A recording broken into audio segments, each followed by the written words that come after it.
first place I go in the morning is Yeah. the bathroom, and I It's can't right miss there. it, it's right there, and it hits me right away. So that was my solution, relocation of medicine someplace. That's a great idea. What do you guys think about that? That's not It is. And he knew what the I've problem done that. was, and he knew you solved the problem, right? Okay, Okay. so that's one idea.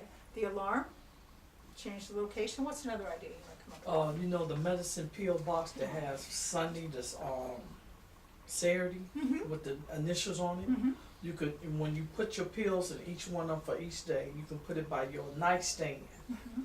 So in the morning when you get ready to get up on that alarm clock, first thing you can look and see the pill. Oh, I gotta take my medicine. Okay, Yeah. Put so the you're pill box activated by seeing it. Yeah. See, put the pill box on the nightstand. Mhm. So both of you guys are talking about location. You're talking about I hear something. Okay, what's another idea? Anybody else come up with another idea? For me, I have to think about why am I not going to take my pills because they're in the kitchen and I don't feel like getting up. I'm in the bed, cozy and warm, or I don't feel well, Mm-hmm. and I'm telling myself I'm not going to feel better just because I go into the kitchen. I don't feel like eating. Mhm. I don't. Usually, if I had a bottle of water on my nightstand, by morning it's gone. Mhm. So I can't take my pills with the water, Mm-hmm. but it's a choice for me. I have to tell myself it's a matter of life and death, even though it may not be life and death for the whole duration. Mhm. Today it's a matter of life and death because what I choose today is going to affect me tomorrow.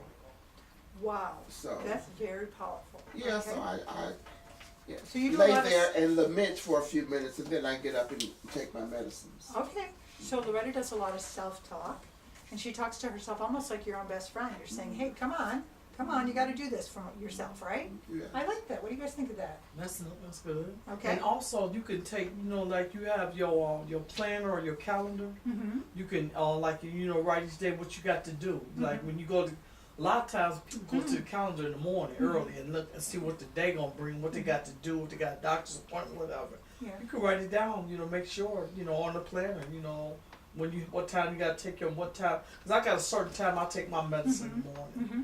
If I don't take it any time between 7:30 and about 9:30 or 10, Mm-hmm. then I'm like, I'm a little off. I got a scheduled time that I take my medicine Okay. because I have to take it a certain time in Because the you know morning. you feel better. Yeah, but I have to certain time. I have to take it in the morning. Okay. So I always schedule that out. Okay. And I'll try to remember that. Mm-hmm. The mind get older. Mhm. We begin to forget as we Mhm. age. Mhm. We start to get senile a little bit, as you say, how you say, short of memory. But I'll try to remember. I'll write these things down so I Okay. can remember what to Okay. do. And it also sounds like it's a good priority for you because you know Yeah. you feel better. Yeah. And Loretta's saying, I don't think it's going to impact me necessarily that day, but I'm looking at the long view, right? Okay. Anybody else have any ideas? We're just brainstorming, and you know what I really appreciate? Oh, so go ahead, Tom. If it's just once a day, change the time of day to take it. If Okay. oversleeping's a problem, maybe take it at noon or take it in the evening. Okay, that's right. That's exactly right.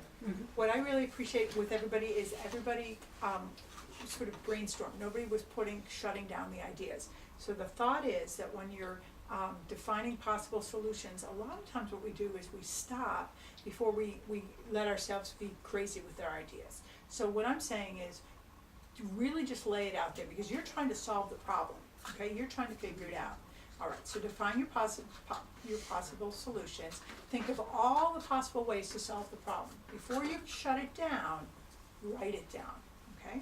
It might be not a good idea, but write it down anyways, okay? Don't judge them.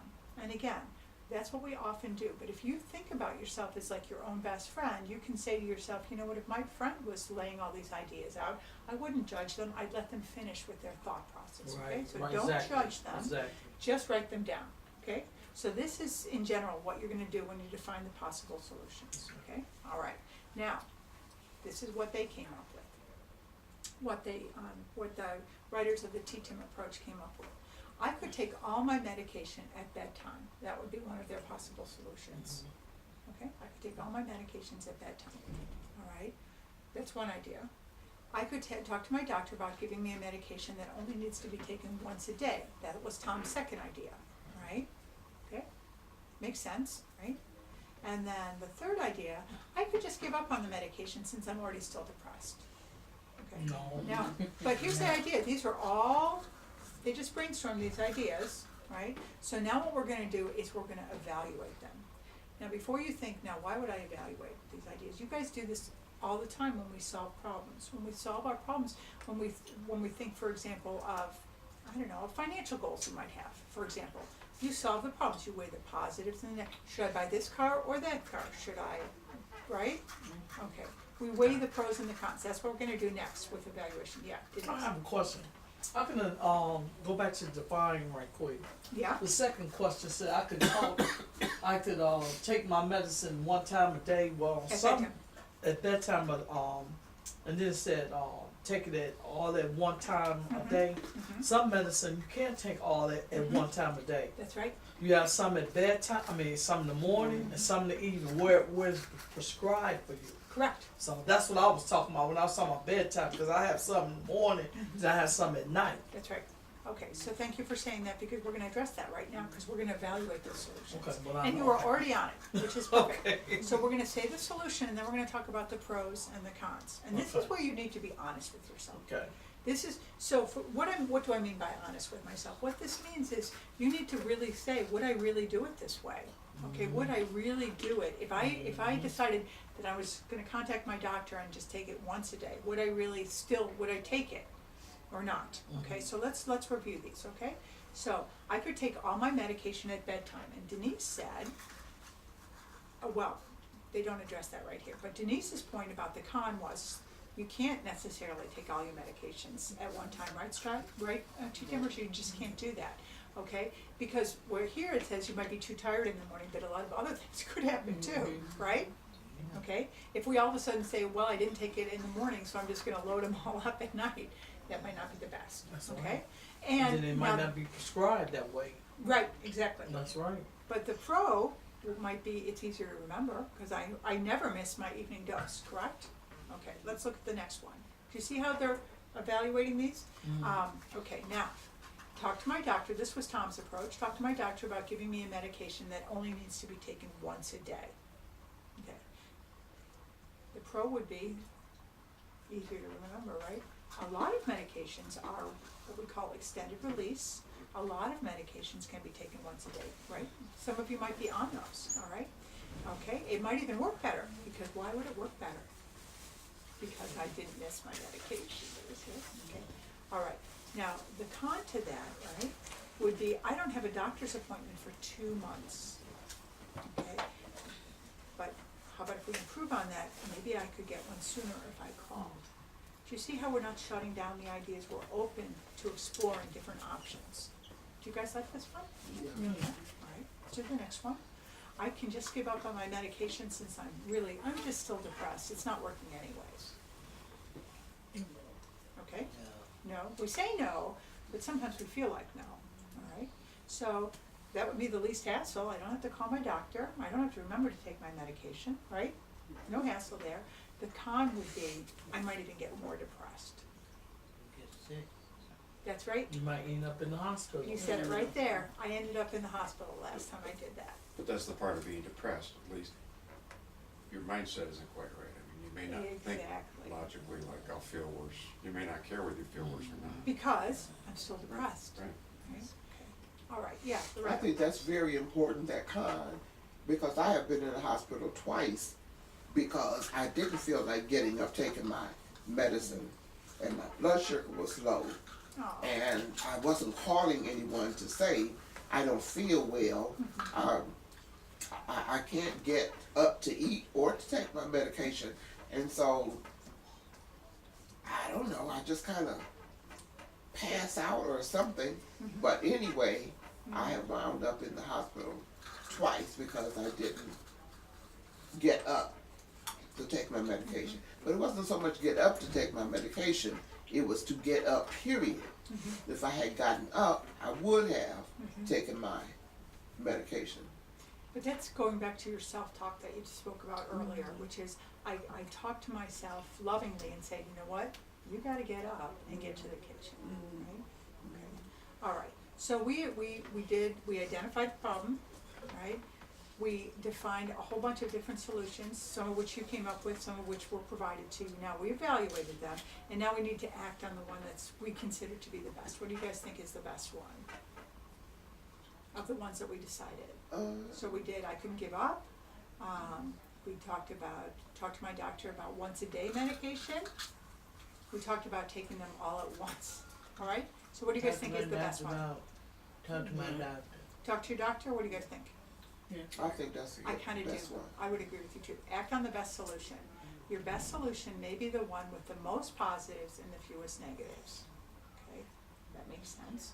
Solution number 2, like it might be the best trade-off in the pros and cons, so this might be the first solution that you try first. Alright, now listen, if it doesn't work, then we think of other solutions, correct? Alright, okay. Okay, so, the next thing we're gonna do is, I believe you guys have this handout in front of you. We're gonna use the idea approach to identify one problems that you have and go through the idea approach that for you to attack, alright? So I hope that you have that one, okay? And I'm gonna ask you questions, so don't not fill this out. Think about, so the question is, can I look on yours, because mine is a little bit different. The idea would be, identify the problem, define some possible solutions, evaluate each of your solutions with your pros and your cons, and which one would you act on, right? So just take a little minute to fill that out for a moment, okay? So it looks like this, Denise has it right here, it looks like this is the sheet that's right. You have it, Lula, but this is the one that we're working on right now, okay? Do we just want us to write in? If you want to. Yeah, just take a minute, or you can talk it through, whatever's easier for you. I personally can't talk things through unless I write them down. And again, I'm gonna ask everybody to answer, but if you're not comfortable, if you feel like what your problem that you're identifying is private to you, take a pass, that's completely fine, all right? We do best when we learn from one another, but,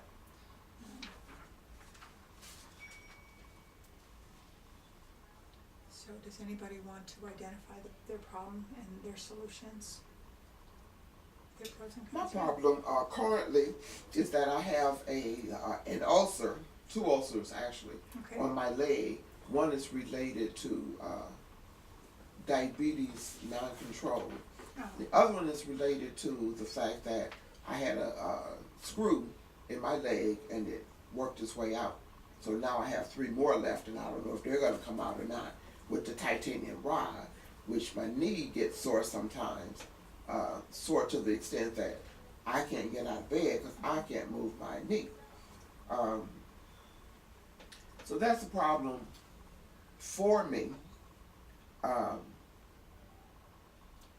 What to do, and I am in treatment for it, and I go and they rewrap it twice a month. mhm, But it's been almost a year with the same problem, mhm, and that's a sort of frustration for me. okay, But anyway, sometimes I can't think of the word. It affects everything else that I do, because and I have a rollator, I have my cane, I have a walker in my house just to make sure I'm steady enough. And so as a result, sometimes I don't do the laundry at time. I don't cook a meal. Because I don't want to stand up that long. But anyway, so it affects the way I feel from day to day. The criticism that I have to take from my son and my brother, who say, Loretta, when are you going to wash those dishes? Or don't your dishes need to be washed? Or Mom, why is this piece of paper on the floor over there? And my thing is, if you see a piece of paper you don't think it belongs on the floor, pick it up for me. I'll say thank you. And on my walker one time, my brother was saying, he walked out and he said, well, what is this? Why do you have Excuse me. pants across your walker? So it affects, and I try not to let it affect me, but my brother's kind of a neat freak. So I really am irritated about the fact that he came because I know he's going to not look around and see what am I doing or not doing, but just the fact that you would comment on it, because I would think you have enough understanding to know I haven't always been like this. Those are not the choices that I usually make. So if you don't have any source of understanding, I kind of don't appreciate your visit.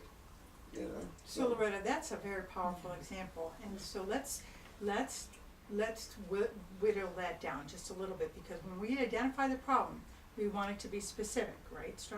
T-Timers, we want it to be so that you can solve it. So what I took from that, and you correct me, as I summarized it in my own mind, I felt like the problem is that, remember we talked about illnesses you can see and you can't see, okay? So nobody can see that her knee really, really hurts, right?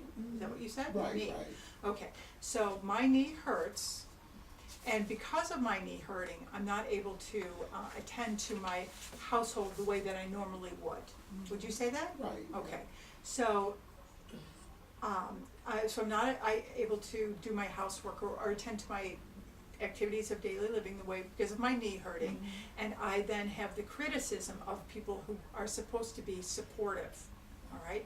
So I don't have the support of them, in fact, I have criticism from them. Right. So the problem would be, I have chronic pain that no one understands, and so they're critical of me. So, solutions, let's help Loretta with some, would you agree that that's the problem? That's the problem. Okay, so let's provide some solutions to Loretta, okay? Critical people who don't really know what's going on. How would you? Have you considered surgery again? No, because they never told me that the rods might work the way. They did the first time, so you're scared to do the same thing the second time? I'm wondering, is it necessary? I don't know. You know, I I might. got the screws and the plate through my knee, but so far I've had no problem but pain. You know, just pain, like arthritis pain. But so far it haven't came through or nothing like that. But I don't know how many screws I don't have in my knee, but So that's a Lula, you're problem. suggesting really heal the pain. Yeah, kill the pain. Kill the pain. Anybody Kill the else have some pain. ideas? Yeah? I got one. Denise? When you was talking about your son coming over and everything, and you in the bed in the morning, sometimes you don't feel like getting up because of the pain. It's theoretically thriving. Well, I suggest that, until, you the pain start to releasing, you stay in the bed, then get up and take your meds, and then if you got a problem where you ain't wash your dishes, clean your house, just don't have no visitors open. Don't let him come in so he can complain, and you don't probably need to hear that, being disturbed in the situation that you're in with pain. You probably shouldn't open that door, answer that phone till you start feeling better, where you can get up and clean your house, Right. or even let him come over so he can, sit there. If he gonna do that, complain, and you ought to tell him, say, if you gonna come over, if you gonna come over, complain, either you do my dishes, clean my house, or don't come in at all when I'm going through what I'm going through. Right. Just simple down the line. So you're saying Loretta needs to be more forward about, hey, listen, this is really what's going on. Yeah. Okay, now the pro to that would be, people are aware, these are supposed to be supportive people. The con would be what? So Loretta, I'm her son, and she says to me, you know what, I've got this chronic pain here, I can't do that. She tells me that, and what would be the con to that? Maybe I'm not gonna offer to help her, right? Yeah. I just wanna be critical, Mm-hmm. okay, alright? And another thought too. I had an appointment with my doctor, with the plastic surgeon, who told me one day I may have to have that leg amputated.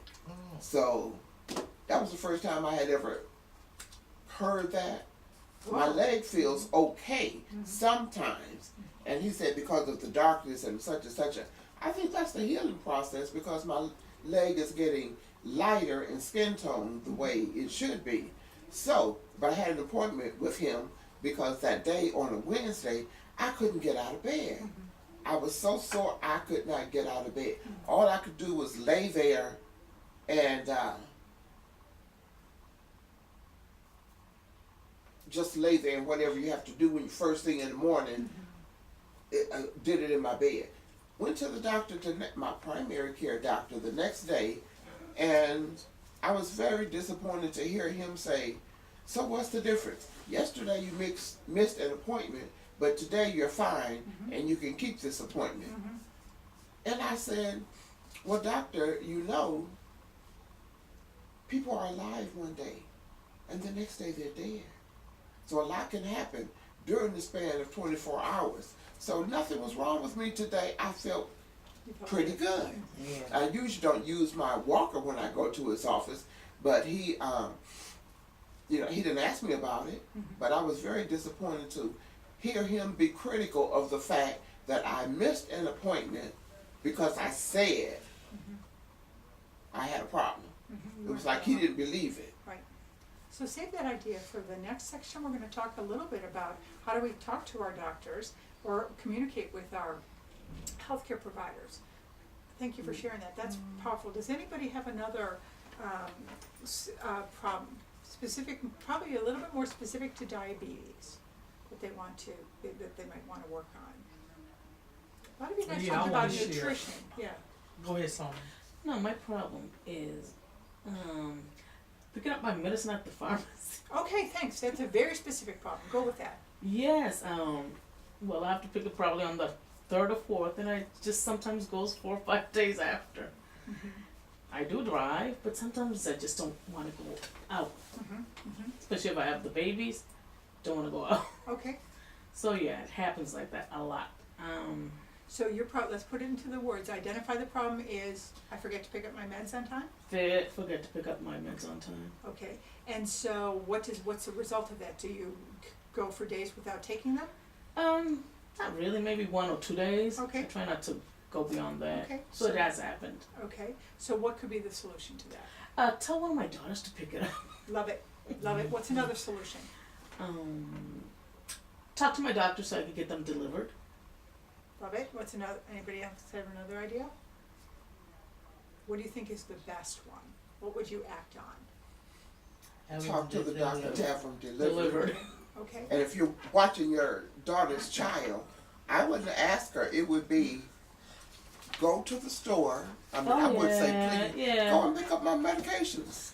Well, the oldest, which the baby's 3 already, she if I tell her, she would. But sometimes I feel like she has to go all the way from where she works to East 116. You have a mail to you also. Yeah, Lakeshore. That's what I said. Lakeshore. You know, and then to my house that I live on the west side, she like drives a lot. The one that could pick it up is the one with the baby. That's one now. Yeah. So Send her out. Yeah. But But I'd rather talk with the doctor to get them delivered. Okay. They'll be there on time. So what could the con be to that? TTIMers, what would you say? What could the con be to that? She's got to she's got to talk to her doctor. She's got to set You the gotta system, talk right? to the doctor. Okay. But I would act on that one. What do you think? Do you think that was Yeah, one you could that's act on? the perfect one for me. Okay. That's a perfect segue to how do we communicate with our providers, right? So when we have a chronic health condition, the people that we communicate with most regularly about it is what? Our primary care Oh, provider. That's right. Reminds me tired. Oh, so And I how do you just- feel about that? Oh, I cried. Right. We both cried. Because you're in a good relationship, is that Yeah, right? we were together about, my daughter's 18, 20 years I was seeing him. Okay, so the relationship that we have with our providers It was is very a really yes. important one, right? Yes, It's it a really was. important one. I'm glad that you had such a positive relationship. Oh, yes. Because many times we don't have a positive relationship, or they change all the time because what? Our insurance changes, or our providers I was- move. You hit me. 20 years Girl, with say him, something. 20 years with him. So now I have another one. So far he's okay. Okay, so it's important that we learn to communicate with our Yes. providers. That's very, I'm very working on that one important. now. Yes. Okay, and you're working on that. Yes. And so this next segue is to talk about how do we communicate with our healthcare providers? Because we know us best. We know our doctors look at our numbers, correct? Our doctors, what numbers do our doctors look at, our care providers? A1C. Like Alright, verse what's it? Lord is 7. Nice job.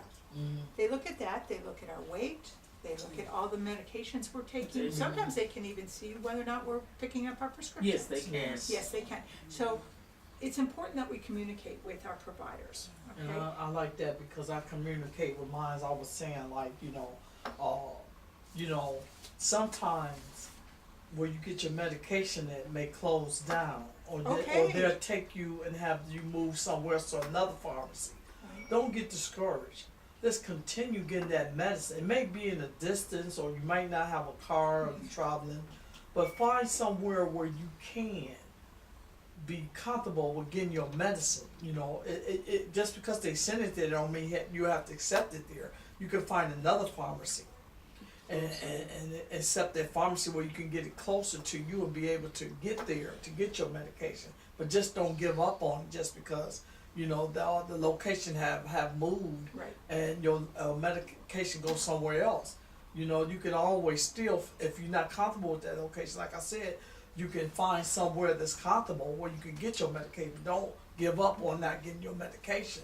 That's very important. So that's a problem to be solved. That would be using the idea approach. Mhm. We could certainly do that. That's great. My Mhm. medication where I pick it up has changed. Mhm. Okay, so let's now focus specifically on how do we talk to our primary care providers, okay? Because a lot of times the treatments that we get, we might not respond to. There's so many treatments out there, right? Mhm. So maybe we responded for years to this particular treatment and now all of a sudden I'm getting low blood sugar reactions in the middle of the night. Or I'm waking up in the morning and my blood sugar's too high, right, Strider? So it's really important that every person is different and people might have very different reactions to different medications and to Yes. different treatments. And you have to understand that. So a lot of times we get our healthcare information from the beauty parlor. Right, we might hear, Yeah. right, or it's your neighbor who's read something, or the internet is very noisy. You go on the internet and you see this, that, and the other thing. So what's really important is that you keep your channel of communication with your primary care provider. You can bring them information. I heard this, you know. Maybe Tom heard from his brother-in-law that such and such has worked. Tom can provide that to his provider, but it's important that we keep the level of communication really strong with our primary care provider. Yeah, Denise. I got a question. I'm glad you mentioned about medications and, you know, problem solving, because, you know, recently I was taking, Motrin 800, the ibuprofen. So my doctor, when he found out that something was, you know, probably, seeing something on my kidney when I did an ultrasound, a couple of weeks ago, he told me to stop taking the Motrin. Right. So immediately I stopped taking the Motrin. Right. But, you know, I still, my urine is like, you know, at nighttime I urine a lot, you know, but it slowed down a little bit. But I have to do an MRI within a couple of weeks, you know, to see, you know, my left kidney. But, you know, some medications can be a little bit too high or a little bit too low for you. You have to, you know, notify your doctor, you know, when you see these different changes. And thank God I was able to notify him. Right. In time enough to let him to tell him, you know, the Motrin something wasn't working right, you know, and he told me don't take no more of it. Right, so that's a great example of how we have to notify our doctors about different medications that we're taking, all right? So it's very important to discuss the treatment questions and expectations with your provider, all right? Some people get very frustrated with their treatment and they vote with their feet. What that means is they just leave, they just don't come, I'm done, right, okay? They don't stop going to appointments, they drop out of treatment. This usually causes real problems in the long